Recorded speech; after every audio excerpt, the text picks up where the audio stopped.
We are now recording. Welcome, everyone, to our online memorial for Michael C. Ruppert. We're very honored to have you all here from all around the world, and we're honored to have Carolyn Baker as our host. I'm going to give a very brief introduction for Carolyn. I'm sure most people know who she is. Carolyn Baker was an adjunct professor of history and psychology for 11 years and a psychotherapist in private practice for 17 years. Her latest book is Collapsing Consciously, Transformative Truths for Turbulent Times. Her 2011 book, Navigating the Coming Chaos, A Handbook for Inner Transition, is a toolkit for emotional and spiritual preparation for a very uncertain future, something we'll be talking about, I'm sure, today, as it relates to her work with Michael and to many people out there interested in these subjects. We're glad to have everyone here live and also on the recording. Carolyn, without further ado, I'd like to turn it over to you. Thanks, Jennifer, and thank you, Jennifer and Chris, for offering very shortly after Mike's passing, offering to do this webinar. This is such a gift to the community. It's such a gift to Michael, and I really want to thank you for making this happen. To begin, I'd just like to go ahead and play the first song, which we're all pretty much familiar with.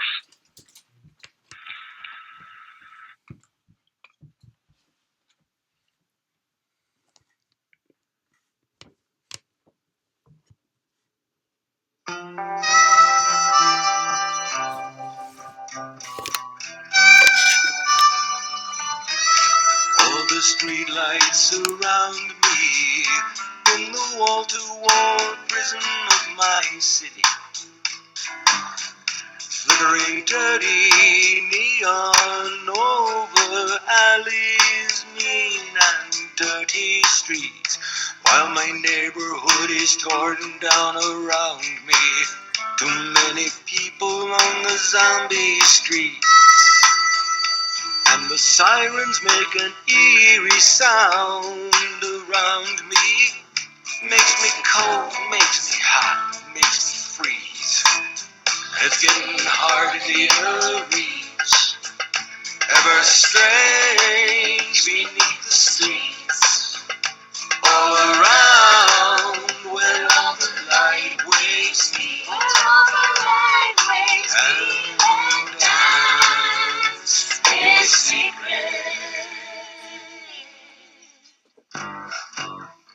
Kids with toys haunt the hallways, stuffing secrets up my sleeve. And the only country club around here is the cold cement under my feet. Most days I feel like a drowning man in a sea of drunken thieves. While this world goes on in a whirl around me, people look before they speak. And it's getting hard in the inner reach, ever strange beneath the streets, all around where all the light waves meet, and dance in secret. Into the age of authority, enter into the age of authority, enter into the age of authority.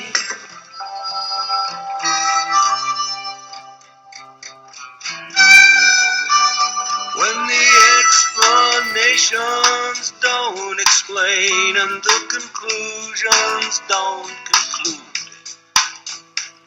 when answers don't answer and questions don't matter, and everything has gone so rude. Oh, the stars incline but don't insist. Everything is done in a dancing twist, all around where all the light waves meet, and dance, and dance. And it's getting hard in the inner reach, ever strange beneath the streets, all around where all the light waves meet, where all the light waves meet and dance. Yes, we enter into the age of authority. We enter into the age of authority. We enter into the age of authority.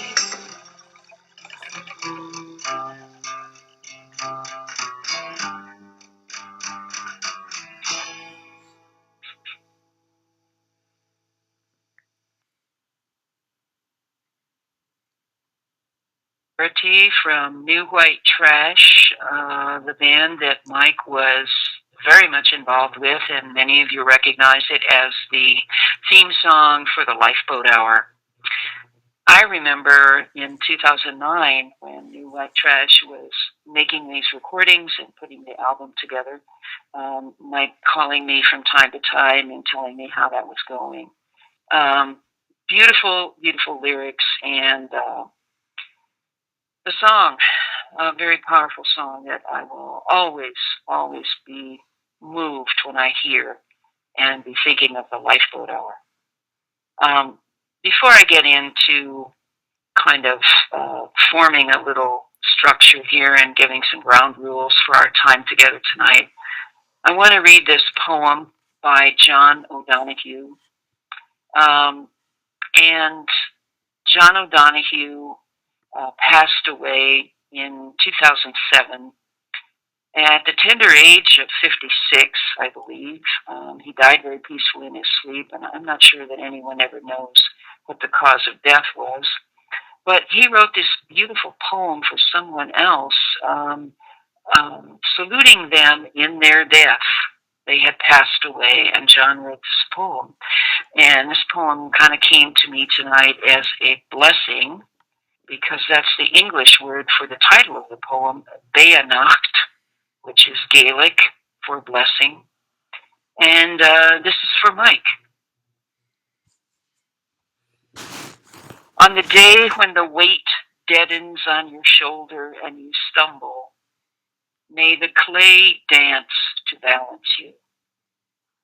And when your eyes freeze behind the gray window and the ghost of loss gets into you, may a flock of colors, indigo, red, green, and azure blue, come to awaken in you a meadow of delight. When the canvas frays in the carack of thoughts and a stain of ocean blackens beneath you, may there come across the waters a path of yellow moonlight to bring you safely home. May the nourishment of the earth be yours. May the clarity of light be yours. May the fluency of the ocean be yours. May the protection of the ancestors be yours. And so may a slow wind work these words of love around you, an invisible cloak to mind your life. I want to thank all of you for being with us tonight. And I consider this very precious time, very sacred time. We have people with us from all over the world. And so what I notice is, the first thing I notice is that Mike's passing has drawn people from all over the world together. We are one. We are united in this moment as we sit here together, honoring Mike. So I just want to put down a pretty simple ground rule for tonight, and that is, this is a time to honor Mike. This is a time to share what he has meant to us, what he has given us, to honor this amazing legacy that he's left for us. And so in your questions and comments, I want us to stay with that. No questions, please, about why did he do this, or Was it really suicide? All of that. Those questions have been answered abundantly in the last month at the CollapseNet website, by my comments, by various people speaking on Facebook, from the words of Wesley Miller, the words of Jenna Orkin, and others of us who have been close to Mike over the years. So let's just stay with honoring him and expressing our gratitude to him. And please feel free to allow grief to be here. You guys know that on April 27th, I did a show in the Lifeboat Hour with Francis Weller. I brought him back for a second time, talking about grief and how important it is that we allow our grief. So if tears come, if emotions come, let them be here, because that's the new paradigm that Mike was talking about, that I'm talking about, where we are just who we are, and we allow this precious emotion of grief to be present. So with that, and I'll be reading a couple more poems from time to time as it feels right, but I would just like to open up the chat and the audio comments, and I know it's tough to be the first person, but I'd like to open it up now to any audio comments that you have in honor of Mike. Again, if anyone wants to say something, they can just let us know in the chat, or you can send me a private chat message there by selecting my name, Jennifer Palmer, and I'll unmute your mic or read your question.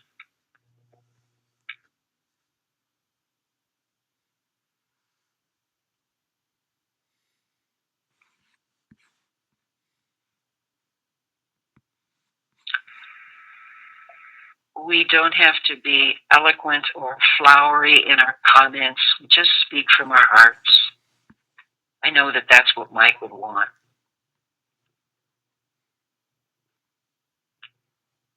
One person says, I just want to say that he inspired me more than anything else to stop stagnating and learn to walk through my fears and get off my ass and live life while it is here to be lived.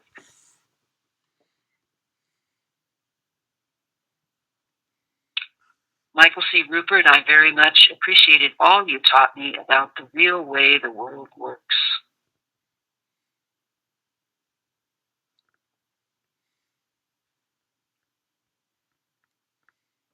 Eve says, I think about Michael almost daily. He was extremely influential in my awakening. I do not think I would be where I am without him. And another person says, I just miss him.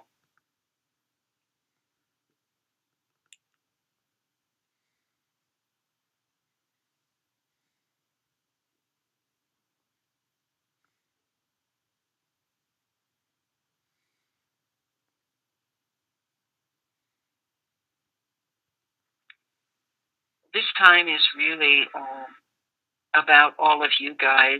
I didn't plan anything.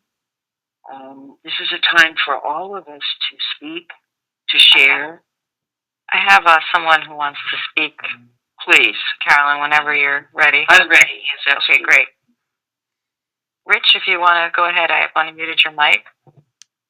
Thank you very much for taking my call. I've been especially hit hard with the notice. It actually came to me through an email from a friend, a participant in our truth group, and that's what Mike was all about, the truth. He's a champion for truth, and I feel this special connection to him. I've never met him, but I've watched many of his videos on YouTube. I have both of his books. I haven't spent a lot of time on From the Wilderness website. I've just discovered it, actually, and I hope that's kept alive, because that's a lot of his work there. And he just touched me so much with his being in touch with the earth, with nature, with people, and getting the truth out. Because if we don't have the truth I don't really believe we can survive as a nation. It's critical that we start understanding what's been going on, not only recently, but going back as far as some of the things that Mike has delved into and revealed to us. And he truly is the truth seeker, and I'm going to miss him dearly.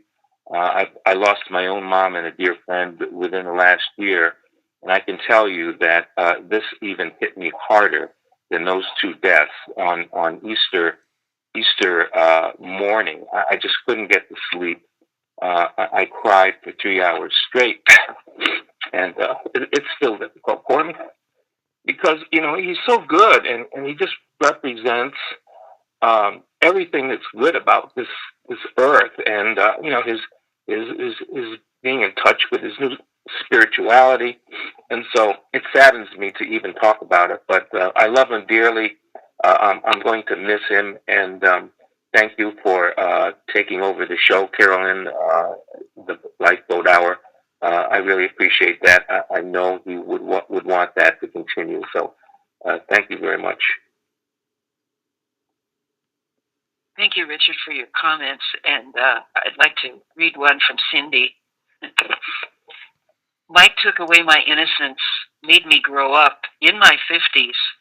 I threw Rubicon across the room more than once. I wasn't mad at Mike, but he spoke the truth I knew in my heart. I miss him incredibly. Thank you. Someone asked me about my own grieving, and they said that I've been pretty calm through this. I've certainly had my moments of grieving, and it's been hard for me every time I've started the Lifeboat Hour on Sunday nights when I hear that harmonica come in with the song. It's really hard, and then I have to get it together and run the show. But I've certainly had precious times in the last month of grieving, and so I just want you to know that. Thank you, Carolyn. Thank you, Richard, for your question and for your comments. I'm going to go to Peter now, Carolyn, if that's okay. Sure. Okay. Bye, Peter.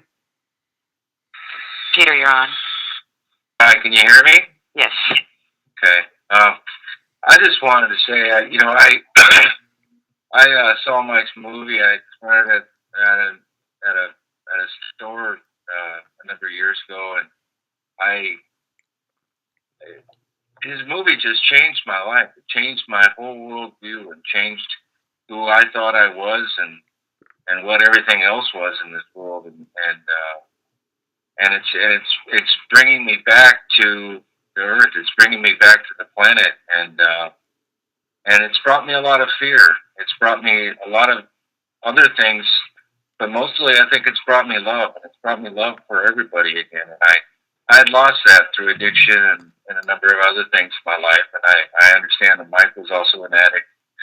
And I'm 2 years clean yesterday, actually, and I'm very happy for that. But hearing of Mike's death was really quite a shock to me, and I do miss him, and I really have missed the chance of being able to contact him and trying to have a personal relationship with him. I really am going to miss that in my life. I guess that's really what I wanted to say. Thank you. Thank you, Peter, for your comments, and blessings to you for your sobriety.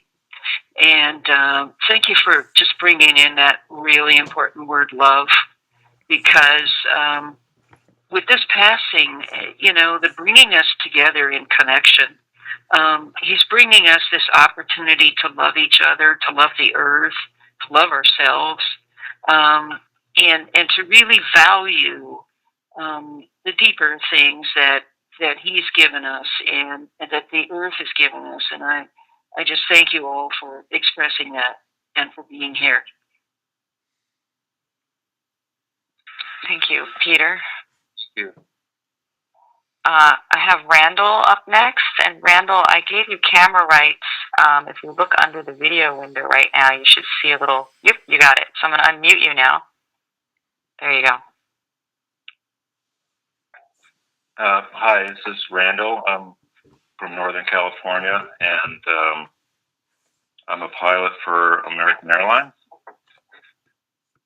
And shortly after 9/11, I started learning about Mike's work, and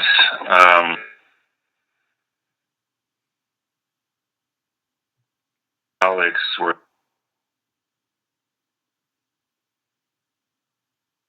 I fly the same airplane that was flown into the tower that day. It could have been me, actually. I was.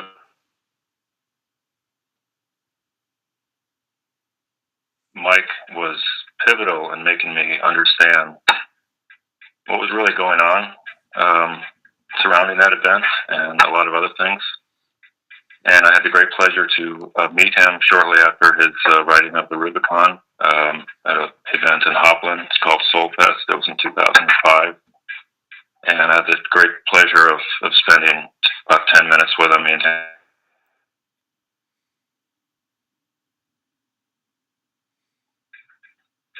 I'll miss him. He was inspirational to me and really set me on a path of investigating what's really happening all around the world. So that's really what I wanted to say. Thank you. Thank you. Carolyn, I'm going to get somebody else set up here. If people want to use their mic, just let me know. Send me a message. A lot of comments coming in, so I'm trying to keep up with them. Yeah, Greg asked me, he has a short story he'd like me to read. Yes, Greg, feel free to send it to me, Carolyn at carolynbaker.net. Great. So yeah, if someone else wants to, again, I lost the flow here a little bit with so many updates. Kind of quickly. Yeah. Oh, it's a lot to say, a lot to feel here. This might be a good time for me to read another poem. Right. This is a poem by Mary Oliver, actually. And Mary Oliver is one of my favorite American poems, and this is a poem about death, and it's the most beautiful poem about death that I have ever read, and I come back to it time and time again, even when nobody dies. It's called When Death Comes.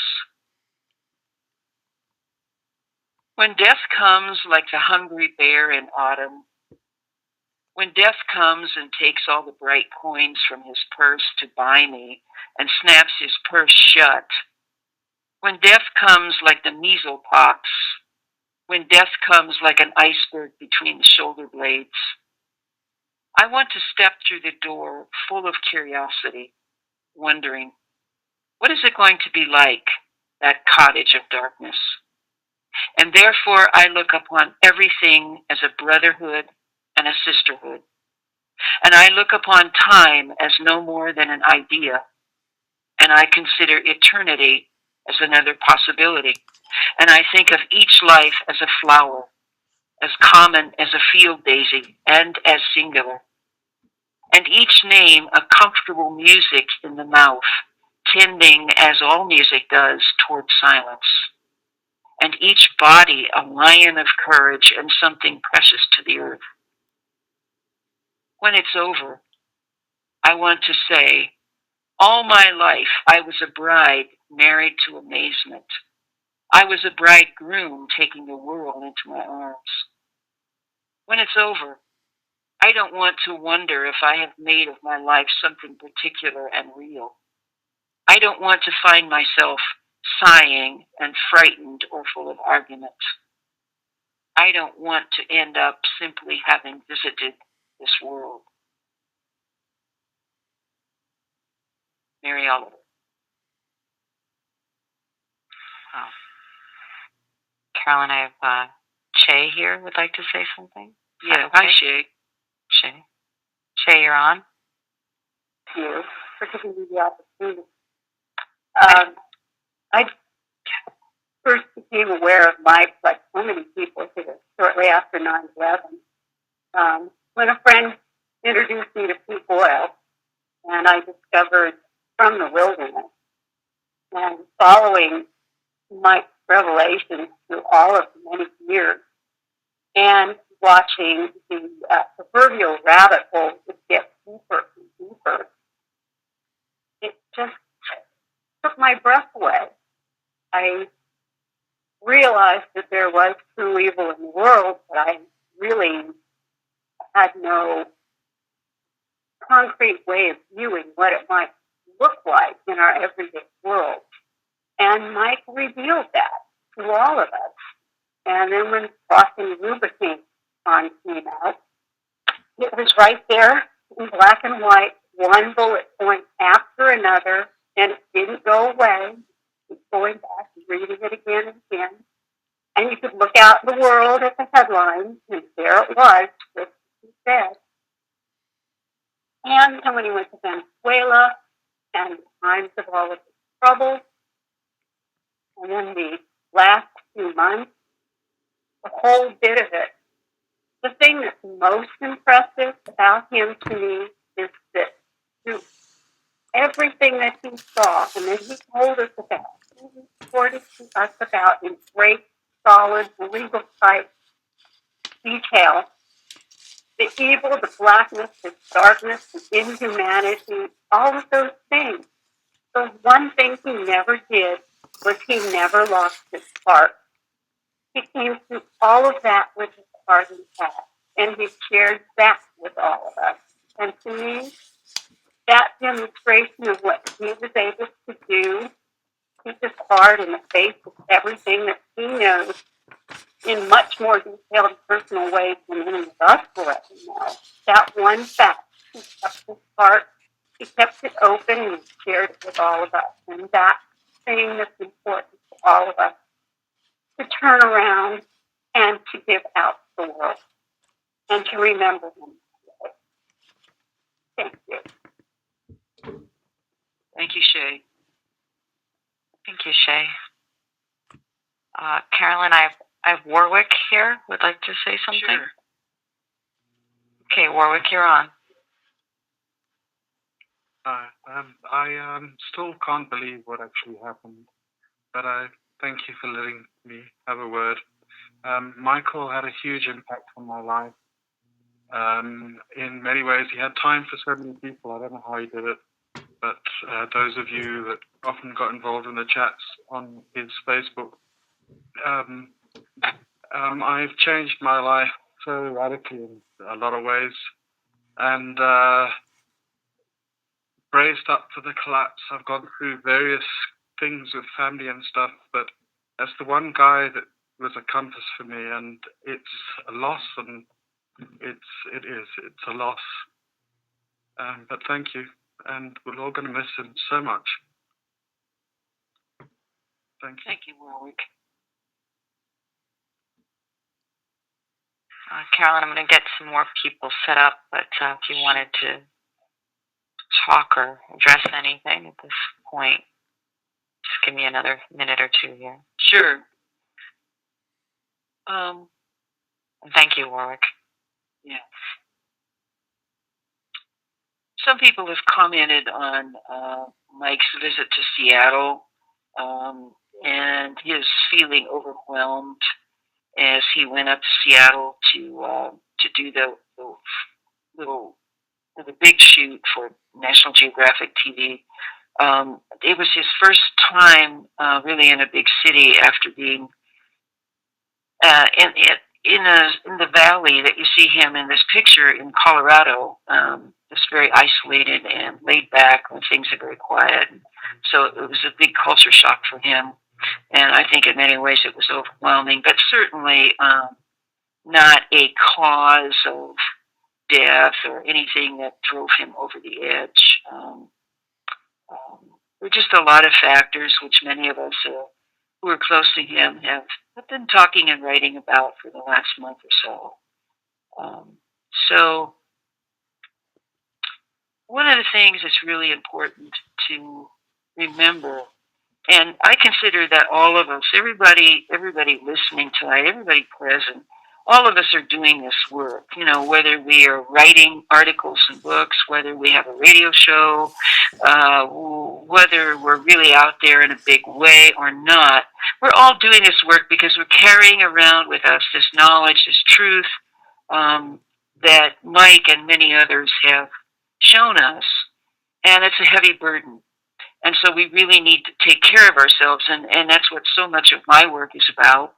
Many of you know that I got away. I just had to get away and rest for a week after Mike's passing. And I came back refreshed and ready to get back at it again. But I'm grateful for that downtime that I had. Some people were not as fortunate as I was to be able to have that downtime, but hopefully those of you that weren't as fortunate then will take it later, because taking care of our health is really, really important to us. I don't know anything about the National Geographic project. I doubt that it's going to go forward. It only had one segment, I believe. So, but I really can't comment on that very intelligently. Anything else you wanted to say, Jennifer?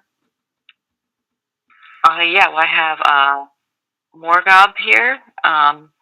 If you look under the video, Morgob, you should see a camera icon next to your name. If you click on that, that'll send your video. And if you want to go ahead and do that, we'll unmute you. Oh, sorry, your name is Morgan. I'm sorry. Morgan. Okay, hold on. Let me unmute you here. Do you see the camera icon next to your name under the video there? Because if you have a camera, we'll send the video there. But you're all set. Oh, sorry, don't have webcam. Oh, you don't have a microphone either. Okay, you really got that one wrong. Okay, apologies. Sorry, guys. I'll read your question. I'm just going to go cycle back and find it for you. Hold on here. Maybe you can put it back in the chat for me. In the meantime, we have AJ here who would like to go, so I'm going to unmute your mic, AJ. Just give me a second.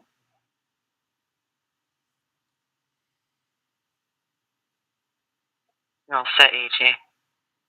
Okay. Give you camera rights, too. If you look under the video of Carolyn, you should see your name there with a camera icon next to it. If you go ahead and click on that, that'll send your video.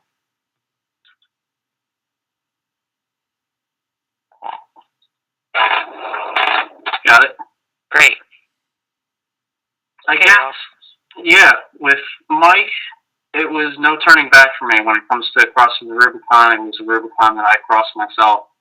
I was a kid. I'm 23 years old right now, and as a 19-year-old kid going to college, being a business major, and starting to do some heavy research on really what my major entails, I found Mike and his work, and I really could not turn back. And I just felt that our economy was built on something very wrong, and definitely Mike helped me out with finding out what was right from wrong. And 4 years later, I still feel lost. I really don't know where to go, because what's going to happen in this country is something that we are not prepared for. But Mike has shed so much light and truth on things that I had no idea about. It just seems like a bad movie. Like, it just seems like a really bad movie, like what we're in right now. And he said it in his speech the second time when he went to Seattle, how like his speech is for the 30 and under crowd because of what we've been given. And we haven't been really given it much except for fear.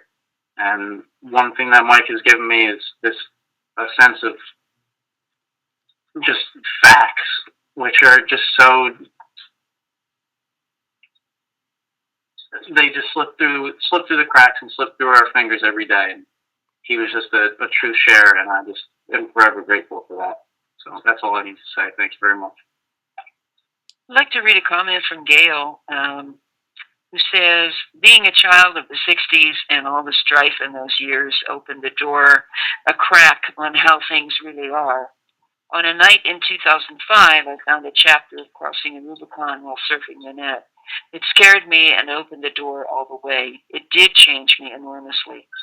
I subscribed to From the Wilderness and kept on learning until the present. I loved his writing and how he was able to put out the truth in a way that was totally clear. Over time, I learned the map quite well and came to know Mike through emails off and on since 2006 or so. I was hoping to come to Colorado to meet him this summer, but it did not work out that way. I was concerned about the depth of his pain and talking about suicide and tried to connect with him more often. Like many, I really loved him, and I'm glad I got to say so before he left. I will probably write about what he taught me and how I experienced him as a person, a hero in his way, but human from top to bottom, and miss him terribly. Wow. I want to say thanks to AJ too, just for a lot of resonance, people feeling with your comments. People of all ages on this session tonight, which is beautiful, I think. I want to acknowledge AJ's comments as well, and that Mike's heart was really with the younger generations of folks, as mine is. And yesterday I had an interview, and I was asked about the younger generations, and it's really, really rotten and unfair what younger generations, millennials and so forth, have to contend with in this culture right now, and going forward. And I am very encouraged as I see young people really doing alternative things and going forward in extremely creative ways, in spite of all of the obstacles and unfair things that have been dealt to them. So I want to acknowledge AJ and your struggles and your generation, and thank you for being with us. Thank you, AJ. Going to get somebody else set up here, but if you want to go on a little bit, Carolyn, that'd be great. Yeah. Somebody asked me about, they wanted to know what our individual thoughts, those of us who were facilitating, the three of us, our thoughts on life after death. And, I don't have any glowing remarks to say about that. I just think that that the human spirit and all spirits are eternal. And, that's all I really have to say about it. I don't know. I don't know what happens, quote unquote, after we leave this planet, but I do believe that we are eternal in some fashion. Thank you, Carolyn. Agree with you there. A lot of powerful connecting going on in the chat. Someone would like that Michael is holding up in this picture is The Grand Chessboard by Zbigniew Brzezinski, and it was written back in, can't remember the exact year, 97, I'm thinking, yeah. And it's kind of a map of how the United States, he was former Secretary of State under Jimmy Carter, and it's kind of a map for how the United States should be dominating the world. It's quite an eye-opener coming from someone who's considered a liberal Democrat. So if you get a chance to read The Grand Chessboard, by all means do that. Thank you.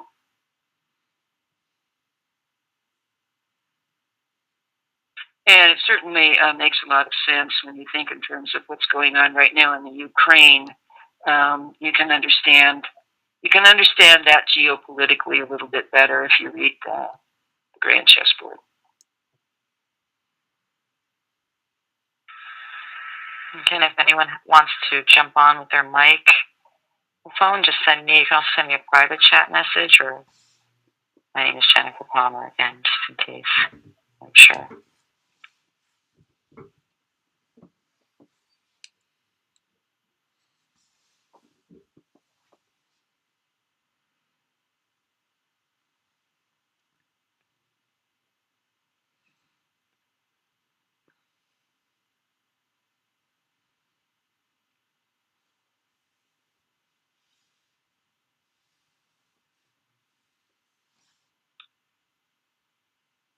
I have Wesley here would like to say something, Carolyn. Yeah, Wes, go ahead. Do you have before I mute you, Wes, if you have a microphone, sorry, if you have a camera, I'm going to give you camera rights here. So if you look under the video of Carolyn, or actually of me right now, you should see your name at the top there. You can click on the little camera icon next to it to send your video feed. I'm going to go ahead and unmute you.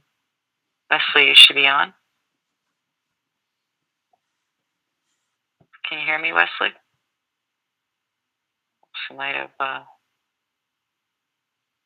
not have his audio working.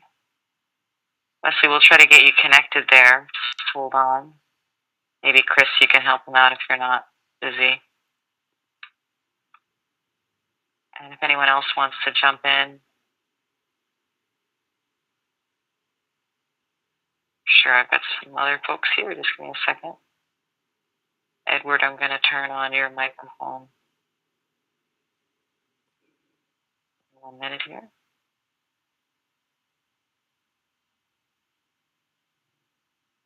Okay, Edward, go ahead. Does my camera work too? Yeah, I'm going to give you, great. That was my next question. I just gave you camera rights, so if you look under the video there of me, you should see your name on the list with a little camera icon. Okay. You can click on that. All right. Great, all set. Hopefully it'll work. Let me turn a little light on here. Hi, Carolyn. Hi, Edward. I recognize you now. Of course you do. You didn't know who I was before. Yeah, I didn't. I think what amazed me most about Mike, with all of the things that he brought to us on things from the malfeasance in the Los Angeles Police Department, which is when I first started following him, to all of his offerings on 9/11, crossing the Rubicon, his offerings on peak oil and what that meant, which was something at the time that I didn't have a clue about. But what Mike was so good at was tying things together and making sense of what at the time appeared to be senseless. And for that, I think he stands out as a human among humans. There's not enough accolades that we could possibly say to repay him for all of the wealth of stuff that he has given to us, his fellow humans. And I will personally never forget him as long as I live, and he will be missed. And thank you so much for having this this memorial. And I literally don't know what to say, but to thank you so much. And with that, I'll end. Thank you, Edward. Thank you, Edward. Oh, you're welcome. Thank you. I'm going to try Wesley again. I think we got the audio working. Wesley, can you say something? Oh, darn. Maybe not. Wesley, we're going to try you again in just a little while. While you're waiting for Wes, I just want to mention that there is going to be a memorial for Mike on May 17th in Portland. And let me just read the announcement that Wesley sent to me this morning. Mike's public memorial celebration of life will be at the Unitarian Universalist Church complex in the Elliott Chapel. Hold on a second.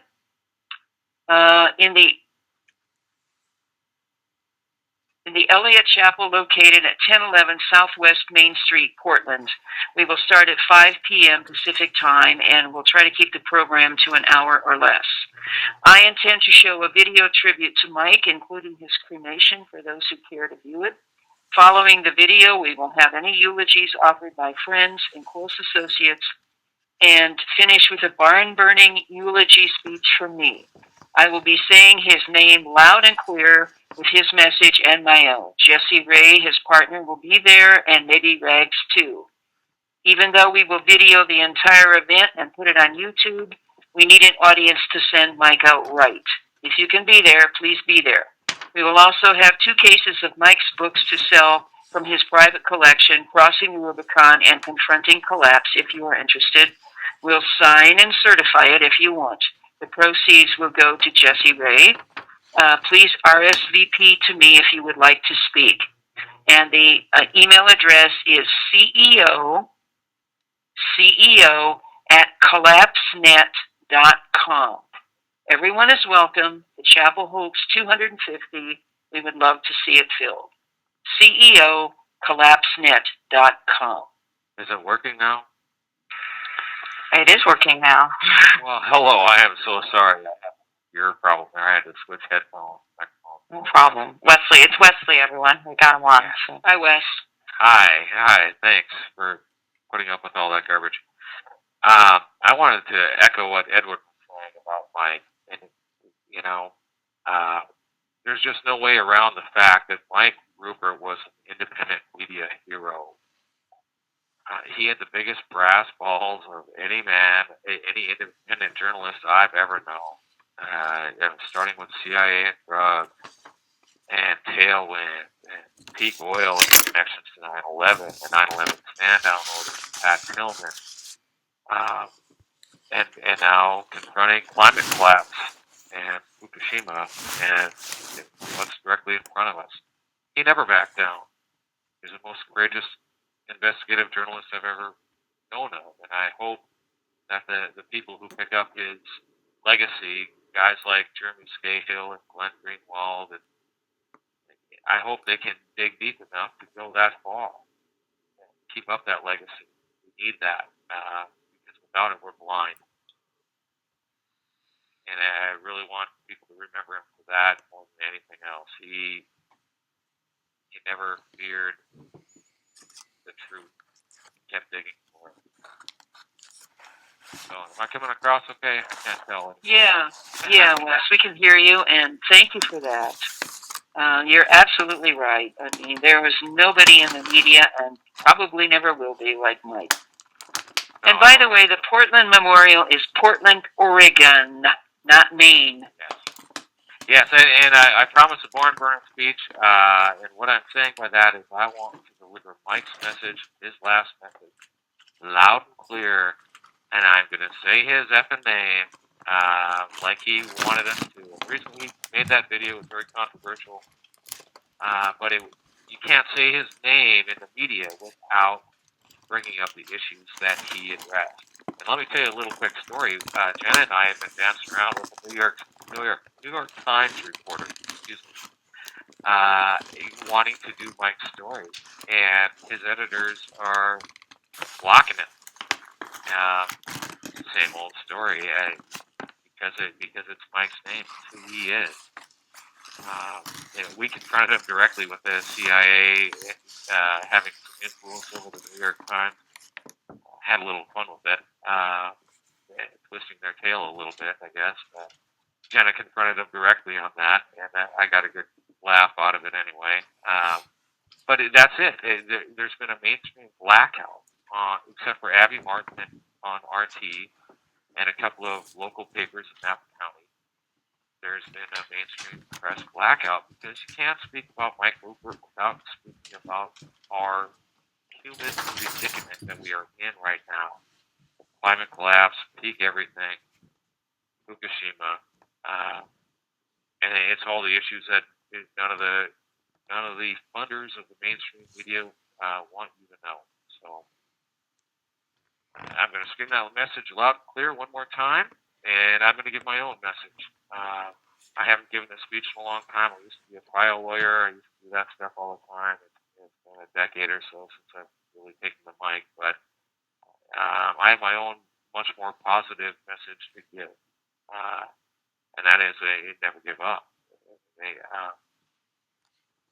I'll save it for the eulogy that I plan to give, but no matter what, I will never give up. I will not Judas Mike Ruppert. I will say his name. I will speak his truth, and we will march forward, one foot in front of the other. for as long as this lasts. Thanks, Wes. Thank you, Wes. Appreciate that. Thank you. Carolyn, I have a couple other people here. Is that sure good to go? Absolutely. Great. Tim, I'm going to try to unmute your mic. Tim, I also gave you camera rights. If you look under the video window, you should see your name at the top of the list there. You can click on the little camera icon next to your name. Just unmuted you. Go ahead. You see the camera icon there, Tim, or do you have a camera? Tim, can you say something? You should be ready to go. I might be having a little trouble with your audio here. We'll come back to you in just a moment. Andrea, I'm going to unmute you. Andrea, can you try to say something? Yes. Oh, can great. you hear me? Yes, I also gave you camera rights. I don't know if you have a camera. But if you look under the video, you can... Yep, you got it. I think it's loading. You're doing it. Okay, great. So I just want to say hi to my brother AJ, who just got to talk a little bit before. He's up in New Jersey, but I'm down in South Carolina, and I miss him so much because we share so much time together talking about things like this. But I am a 25-year-old woman, and I am currently earning my PhD in biochemistry. And I feel like ultimately I would love for my life to take on a path where I can tell people the truth and at least have the courage that Michael did to do it. I feel like that's where maybe I'm going to need to work, but just having that courage to like really put myself out there. But I got to talk to this really cool guy at my school once named Dr. Smolka. He's an older Scottish gentleman. And I was telling him, we wound up talking within the first hour of meeting. He's just one of the people, I guess, more in administration, probably in his late 60s or so. But we talked about how 9/11 was an inside job, and I was just like, I feel like I think, all these things that a lot of my peers, don't think. And he even said to me, he's like, you probably won't find too many like-minded people here, but, from here, like, try to find maybe a more progressive place, I guess. And, like, that's what I'm hoping to do and just kind of really get to know everyone out there and just learn from people, basically. Thank you, Andrea. Thank you. Thank you, Andrea. Carolyn, I still have some other folks that I'm trying to connect. If you'd like to maybe speak to something right now while I do that. Let's hear from them. Oh, no, I mean, I'm working on getting their sound. Oh, you're working on it. Okay. Yeah. Okay. Sorry. Robin, are you here from New Zealand? Looks like you are. And I'd love to hear from you. Let me get Robin on.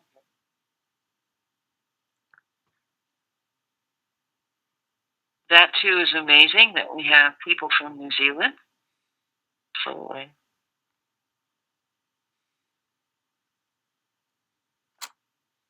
So, Robin, I'm giving you, you're unmuted.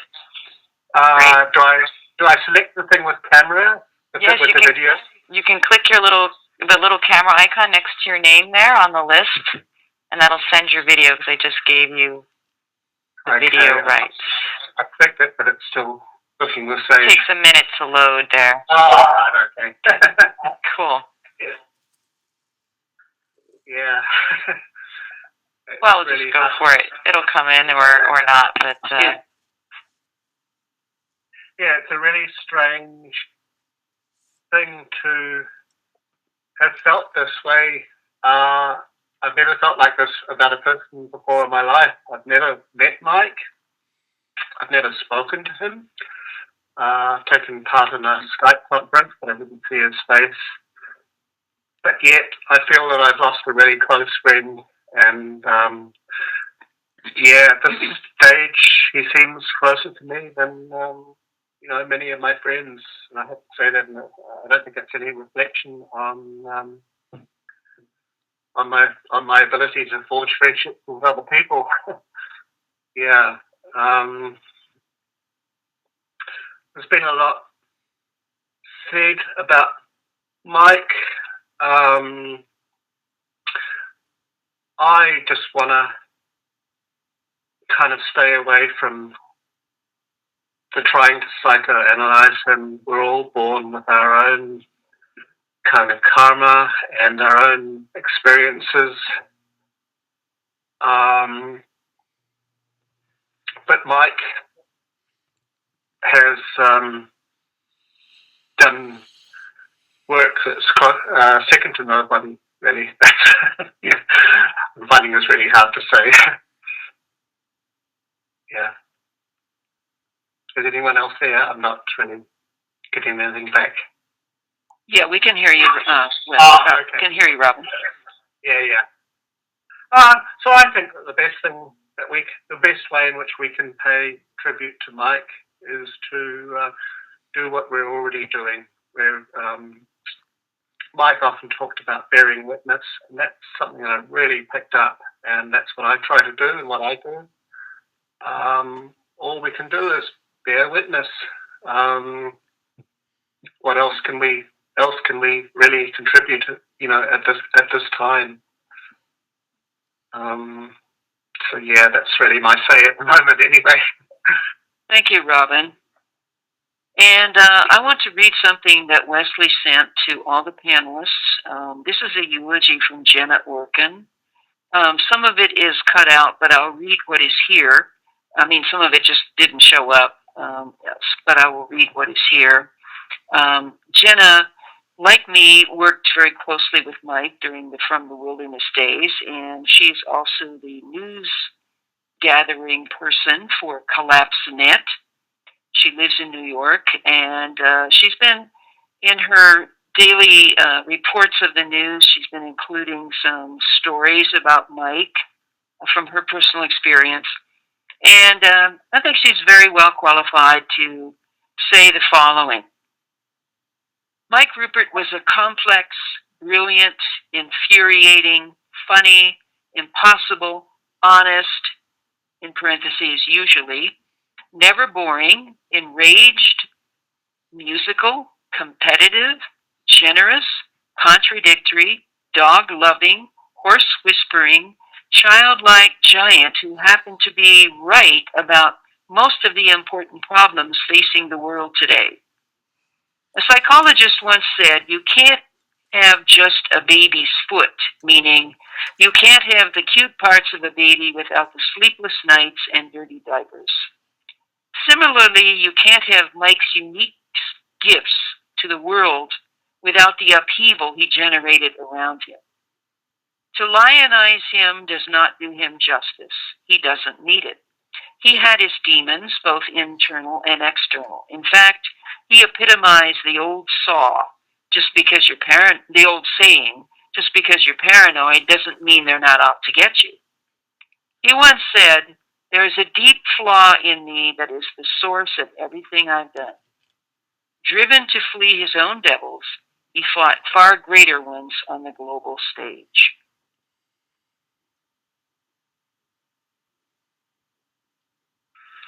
Beautiful.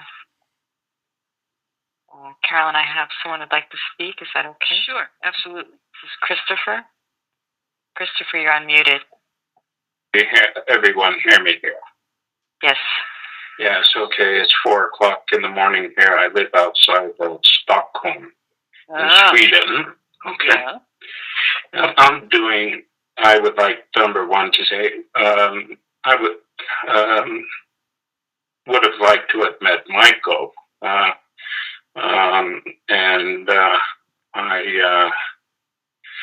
I came across him at Christmas time. I saw a link to the film Collapse. So I watched that, and I was quite inspired by that. At the same time, and of course, I see that quite a few people feel sad and are grieving. But I find this man a true inspiration. Okay, I think about the 99th monkey, which he took up in the film. And I would like to think that everyone here, and then of course the people who will see this later, um, will consider themselves maybe the 99th monkey to get this message out about open your eyes and see a new way to do things. I have two adult daughters here in Sweden, and one lives quite close to the Arctic Circle. Okay, this is how far off we are. And I had actually sent a few days before Mike passed away a link to the film and a message. I thought she should take a look at this film, Collapse.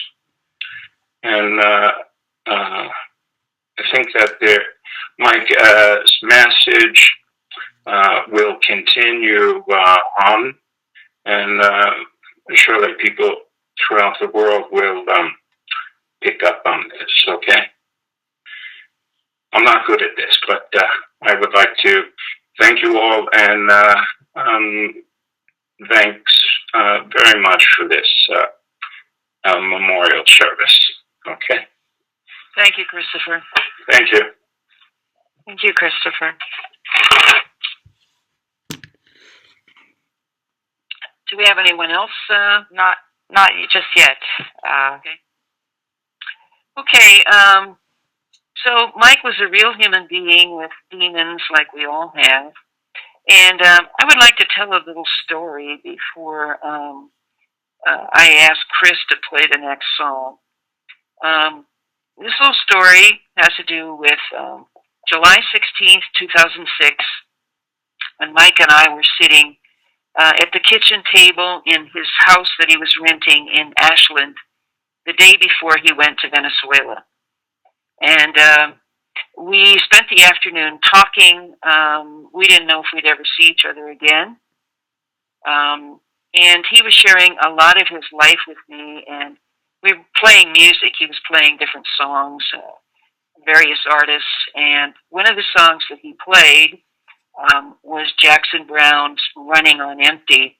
And I think I know why Mike liked this song. It was so much a mirror of his own experience and his own life.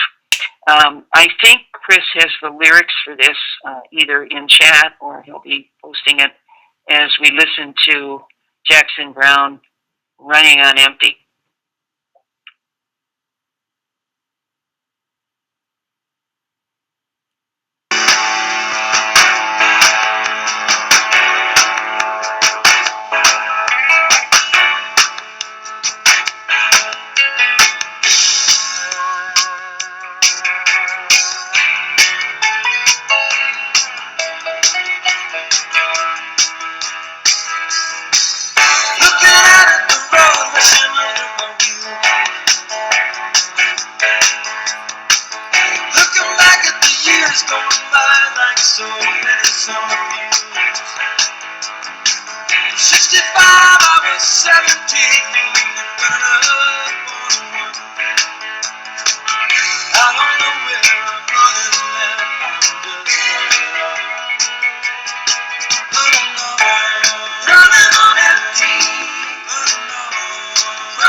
sun to the wind. I don't know about anyone but you. If it takes all night, that'll be alright. If I can get you to smile before I leave. Looking out at the road, rushing under my wheels. I don't know how to tell you all just how crazy this life feels. Look around for the friends that I used to turn to pull me through. Looking into their eyes, I see them running too. Running on,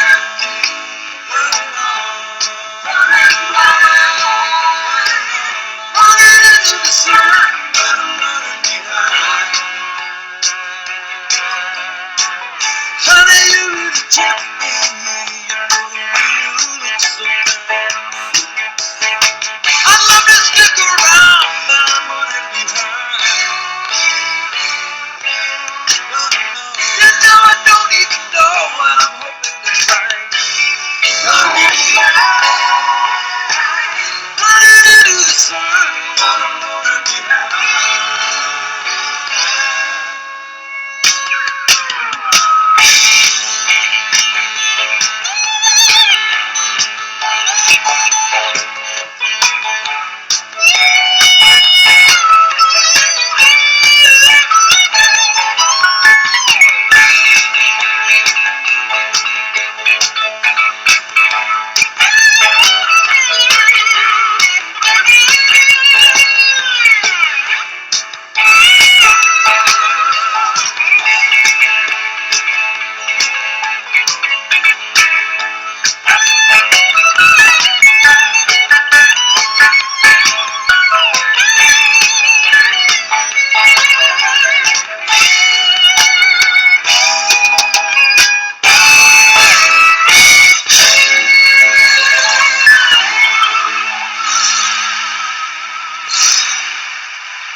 Thank you, Chris. Do we have any more comments, Jennifer? Yes, I have Andrew who would like to say something, and Andrew gave you camera rights. You might not have seen it in the chat, but Andrew, if you look under the video there, you'll see a little camera icon next to your name at the top of the list there. If you click on that. Just unmuted you, Andrew. You there? Maybe not. We're looking at a video that was made of Mike speaking at Portland State University. I believe it was in 2001 or 2. And this had a very powerful effect on me because this is before Mike wrote Rubicon, a couple of years before. But he had gathered so impeccably all the evidence for the reality of 9/11 as an inside job, just impeccable documentation that he presented in this video. And I don't know, it may be on YouTube these days, but it certainly was a powerful influence on me.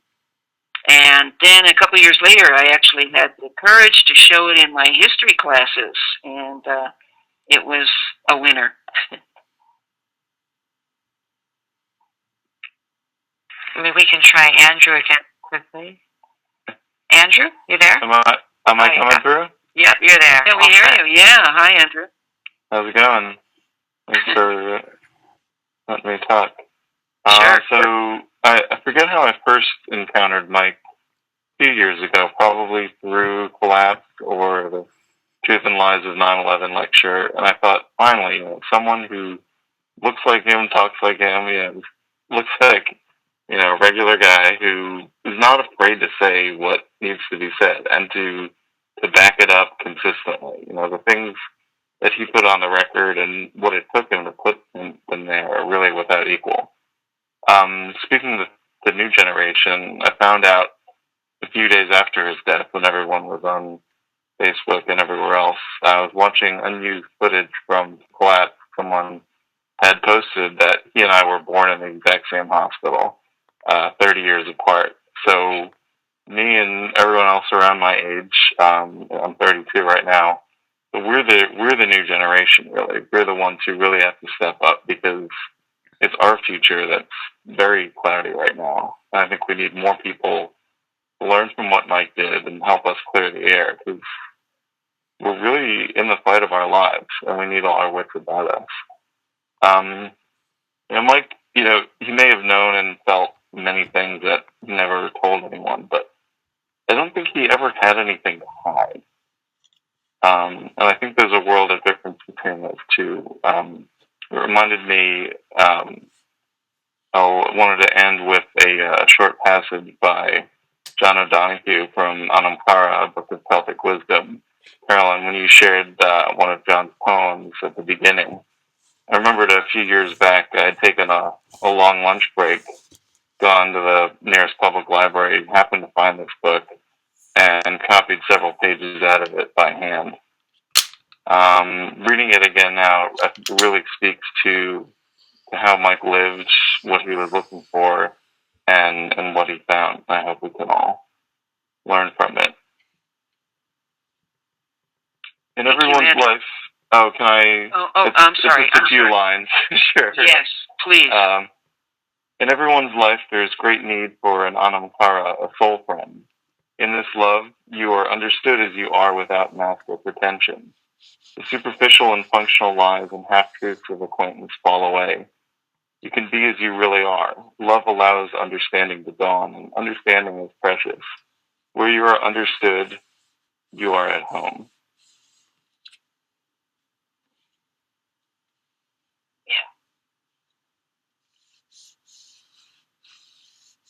Thank you, Andrew.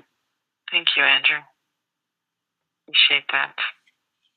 I'm going to go to Rylan. Rylan, you there? Can you hear me? Yes. Yes. I don't really know what else to say except that I'm just blown away by how many people were here to talk about Mike and honor him and his legacy and everything he's done. Because if, most of us just keep quiet and we're like, oh, well, it's another person gone, it's another, I don't know, another journalist gone, it demeans everything he's done. But to me, and everything I've been trying to search within myself, it's about trying to find an understanding of what to do next. Because to me, and this is my own personal opinion, it was like we're all orphans, and we're all trying to find our own inner peace. And some people call it the inner peace of God. Some people call it love. I mean, I still don't have the answers, and I don't think I ever will. I keep thinking we're all orphans, and he was the big brother that took up for everybody. He didn't care how bad it was. He took all the brunt of everything. He told everybody the truth. He told everybody it was going to be hard. He told everybody it's going to get worse. And nobody listened to him. And he was standing in front of everything, telling us all, it's going to be okay because we're all here together. I mean, you can hate each other, you can love each other, but in the end, we're all together. And it's been hell this last couple of weeks. I mean, I've had personal conversations with everybody on Facebook, and it's just I cried after I re-listened to the podcast, and I heard the Calling All Angels, and I was at work and I was on my machine, and I just turned the machine on and I let it run for about 20 minutes, and all I did was cry, and it felt good to cry because I could just hear him singing songs. That's all. That's all I know. I cried with him. I appreciate everything you guys do, and I love that everybody honors him for who he is, not who he was. Thank you. Thanks, Rylan. Thank you, Rylan. Jennifer, how are we doing on time? Well, we have a few more minutes here. It's 10:25, so technically 5 more minutes. Okay. But we can, if you want to start wrapping it up, I guess. Well, just let's see how it goes. And I have one more poem I'd like to read with one last picture. Yeah, we're not in a rush. Yeah.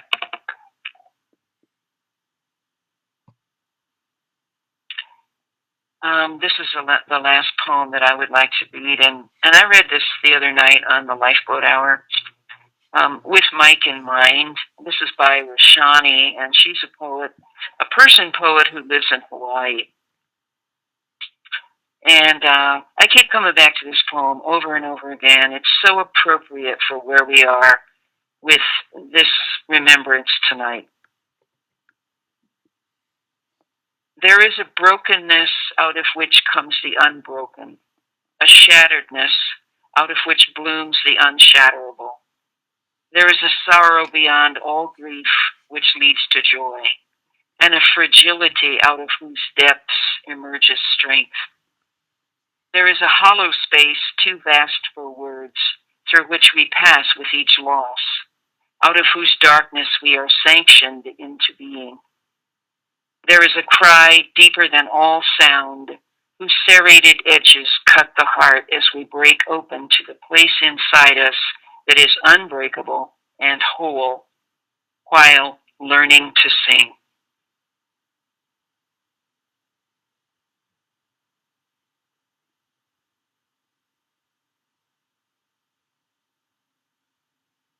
My thanks again to everyone who's been here tonight.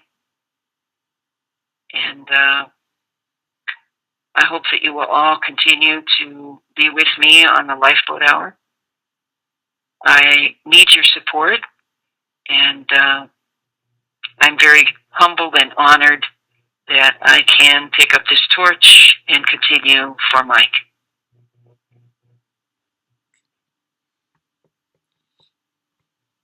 Thank you, Carolyn. Thank you so much for being here for everyone and for being this rock for everyone, holding it down in the days when everybody first was finding out, especially, and now when people are grieving and so apparent here on this session. So thank you so much, Carolyn, and thank you everybody here on this session with us. Appreciate all the words. Many more still coming in. We are, the name of our company is thinkcast.net, and we are online. We're on Facebook as well. We have a page, Thinkcast, there. We do shows and courses online, putting our website in. We would love to have you join us for those. We do sliding scales and gift economy as well as fixed prices, so there's something for everyone. I just want to add to that my thanks again to Jennifer and Chris, and a salute to your company that is just doing such incredible things to produce webinars on all kinds of deep wisdom. And, I encourage you to follow the Syncast website and just check out the offerings that are there. I hope to be doing another webinar in the fall, but do appreciate Jennifer and Chris and the work that they're doing. And thank you again, guys. Thank you, Carolyn. And thank you, Chris. I know he's there in the background working hard as always. Yeah. Thank you to everybody, and but thank you, Carolyn. Thank you for your work with us before. Your course about befriending the dark emotions happened before this, and it was so healing for so many of us on that alone, dealing with loss, and so it's an honor to work with you again. There you go. And it's an honor, double honor. Will people that have registered for tonight's session, will they be able to access this later? Yes, so that's I wanted to make sure everyone knew that we're still recording it. I'm going to end the recording in just a moment, but this recording will be available to all of you, and everyone who signed up, if they missed it live, they'll get the recording. So great. So with that in mind, again, we hope to see you online, and Carolyn is on Facebook, and you can connect with her there. and on her website. Carolyn, I don't know if you want to just give that again.